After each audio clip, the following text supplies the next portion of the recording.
तो चलिए दोस्तों, खाना पीना हो गया है। अभी चलते हैं काल भैरव की तरफ। महाकाल के बाहर महाकाल 4 रास्ते से आपको ऑटो मिल जाएगा 150 से 200 रुपए के अंदर। आप काल भैरव के लिए जा सकते हैं यहाँ से। तो चलिए एक शटल ऑटो ढूंढते हैं अपने भी।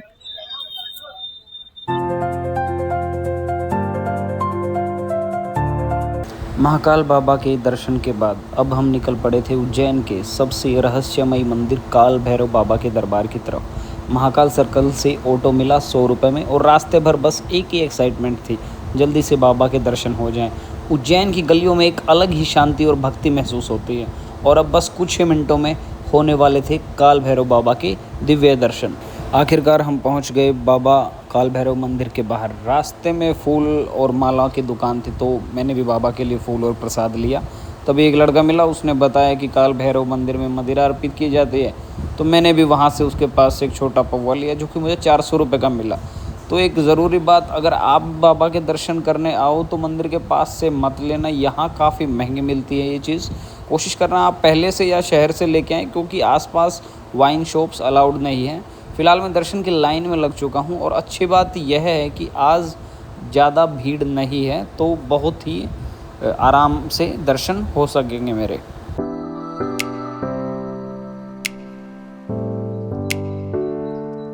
मंदिर के अंदर ये विशाल दीप स्तंभ देखकर मन खुश हो गया। अभी दिन का समय है, इसलिए दीपक नहीं जल रहे, लेकिन शाम की आरती में जब पूरा दीप स्तंभ रोशनी से जगमगाता है तब उसका नज़ारा सच में अद्भुत होता है। और अब हम पहुंच चुके हैं बाबा काल भैरव मंदिर के मुख्य द्वार पर। गेट पे बंधे ये धागे लोगों की श्रद्धा और विश्वास की निशानी हैं।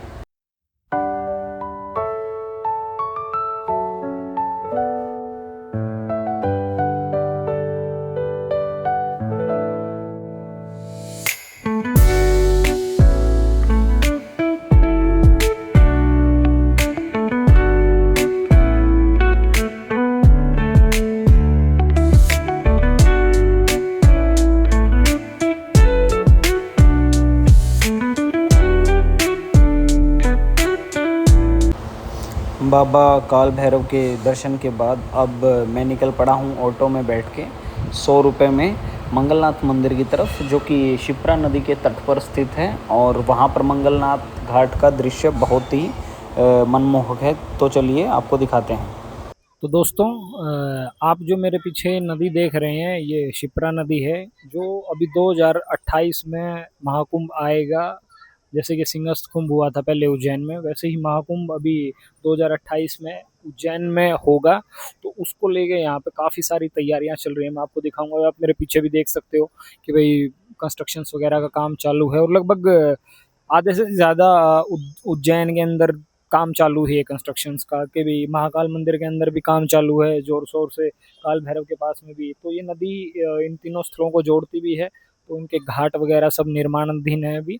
और 2028 तक ये बन जाएगा अच्छे से। तो एक भव्य महाकुंभ यहाँ पे लगेगा। तो 2028 में भी हम लोग आएंगे और देखेंगे कि भाई उज्जैन में क्या क्या बदलाव हुआ है और क्या नहीं। और सबसे प्यारी बात उज्जैन की है कि भाई यहाँ के जो लोग हैं ना, वो बहुत ही मिलनसार हैं। वो ना कुछ ज़्यादा गुस्से वाले लोग हैं, ना कोई ज़्यादा ऐसे चोरी ठगी वाले लोग हैं या कुछ भी। आपको नॉर्मल प्राइजेस मिलेंगे हर जगह, खाना पीना भी नॉर्मल रहेगा और रेंटल्स भी नॉर्मल रहेंगे। तो उसमें क्या है, एक आदमी का ट्रस्ट बिल्ड होता है, तो वो एक बार विजिट करने के बाद दोबारा आने की कोशिश भी करता है और उसका मन भी लगता है कि भाई दोबारा मैं आऊँ ऐसी जगह पे।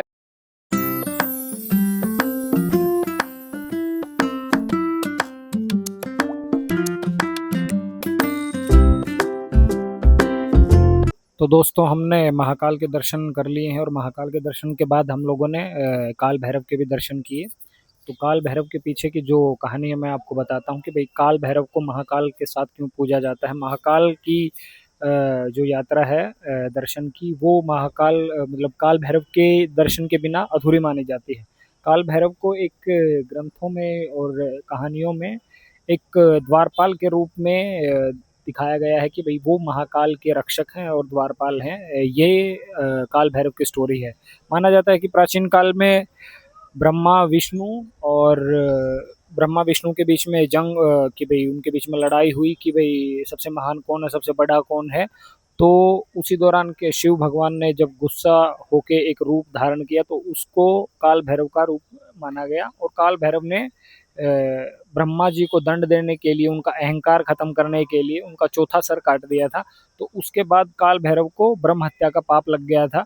तो उसके बाद वो संसार में हर जगह भटकते रहे, लेकिन उन्हें उस पाप से मुक्ति नहीं मिली। तो वो उज्जैन महाकाल की नगरी में आए, जहाँ पे आके उनको उस पाप से मुक्ति मिली। तो एक स्पेशल बात ये भी है कि उनका जो वाहन है वो कुत्ता है। कुत्ता एक रक्षक, एक सतर्कता और एक वफादारी और एक सुरक्षा का प्रतीक माना जाता है, जो कि एक द्वारपाल और एक रक्षक भी सेम होता है। एज ए एग्जाम्पल मैं आपको बताऊं तो इसलिए उनका जो सिमिलैरिटी है दोनों की सेम है, और वाहन उनका कुत्ता है, इसलिए उनका नाम महाकाल से जोड़ा जाता है। और महाकाल की यात्रा उनके यात्रा के बिना, उनके दर्शन के बिना अधूरी है। तो इसके पीछे की ये कहानी थी, इसलिए लोग महाकाल के दर्शन के बाद काल भैरव के दर्शन करने आते हैं। आशा करता हूँ आपको ये चीज़ और स्टोरी अच्छी लगी होगी। कोई भूल चूक हुई है तो माफ कीजिएगा। ट्रेवलर और as a vlogger, as a explorer, मेरा ये मानना है कि भाई आप अगर किसी भी प्लेस पे विजिट कर रहे हो या घूम रहे हो, या ऐसे फॉर्मली भी घूम रहे हो अपना मन की तसल्ली के लिए या मज़े के लिए, तो लेकिन भाई आप लोगों को थोड़ा सा उस चीज़ के बारे में जानना चाहिए जहाँ भी जाए आदमी, और उस चीज़ की नॉलेज होनी चाहिए, ताकि आप भी किसी को बता सको कुछ 10 पॉजिटिव के फीडबैक्स वो मैटर करते हैं कि भाई ट्रेवलर्स के लिए। मेन बेसिक यही पॉइंट है कि भाई आप जहाँ भी विजिट करो, जहाँ भी जाओ, घूमो, आपको आपके अध्यात्म की, आपके संस्कारों के, आपके धार्मिक स्थलों की आपको नॉलेज होनी चाहिए। अगर यंग जनरेशन उस नॉलेज को नहीं रखेगी तो वो जनरेशन आगे उसको नहीं भेज सकती है। तो इस चीज़ को मैं मेरे बच्चों को कैसे उसकी नॉलेज दूंगा कि भाई क्या हमारे संस्कार हैं, और क्या नॉलेज है, क्या अध्यात्म है, कौन से ज्योतिर्लिंग हैं, क्यों हम मानते हैं, क्यों हम पूजते हैं, वो सब चीज़ें। तो वो बहुत ज़रूरी है कि भाई हम एक एजुकेशनल टाइप में पास ऑन करें चीज़ों को नेक्स्ट जनरेशन को।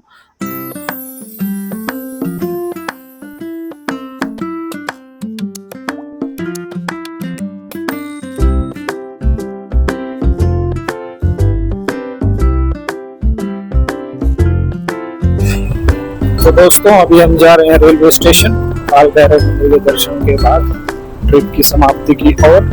100 रुपये में ऑटो मिल गया रेलवे स्टेशन तक का।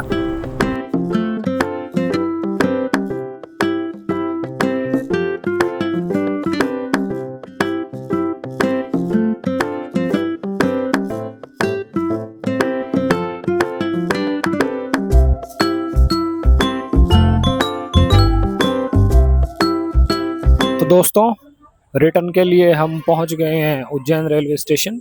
अपनी ट्रेन है 4 बजे के आसपास की, जो अपने को रात को 1 बजे के आजू बाजू अहमदाबाद उतारेगी, और वहां से फिर घर।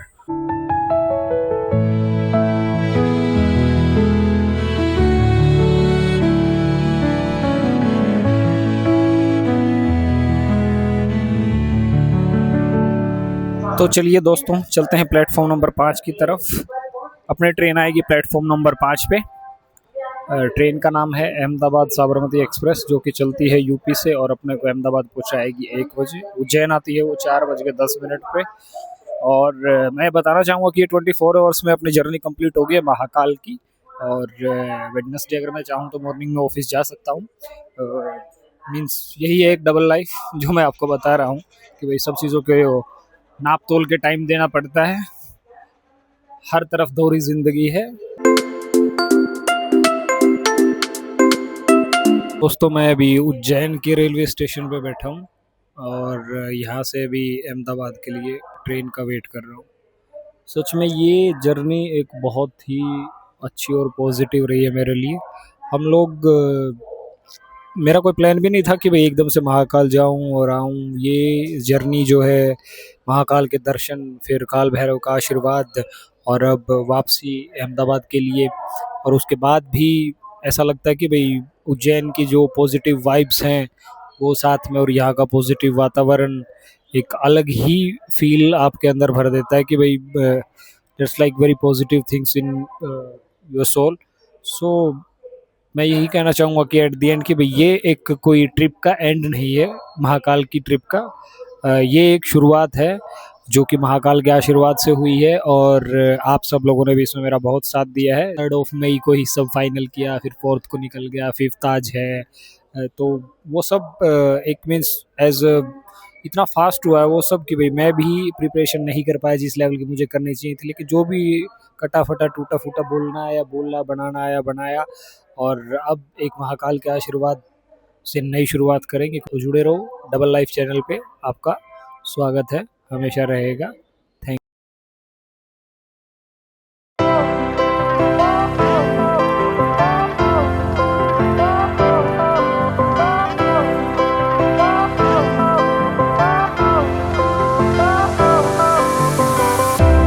Fire went out, lights went down.